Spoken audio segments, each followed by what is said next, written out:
আমরা গিয়েছিলাম বাফলোতে পল্লী সুপার মার্কেট, সেখানে কিছু বাংলাদেশি গ্রোসারি করতে। এখানে সব ধরনের সবজি পাওয়া যায়, সব বাংলাদেশি সবজি, কলার মোচা, বেগুন, মূলা, সিম, সাজনা, বিভিন্ন ধরনের শাক, সব কিছু পাওয়া যায়। লিচু, আম, সব। ছোট বাংলাদেশ।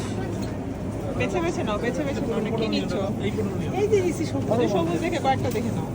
আর ফ্রেশ পটল আছে? এগুলি সব। রাখো রাখো রাখো।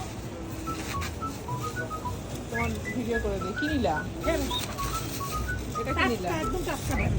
হ্যাঁ, এটা কি নিলা? এটা মূলা শাক, লাল শাক। লাল শাক, আচ্ছা, সিম, কোনটা নাই সবই আছে। এটা কচু, কচু আর একদিন। চাল কুমড়া, মরিচ তো আছে। মরিচ আছে না? মানে একটু মরিচ আছে। কল্লা, চাল কুমড়া আছে। কল্লাটা সুন্দর বেশি করে।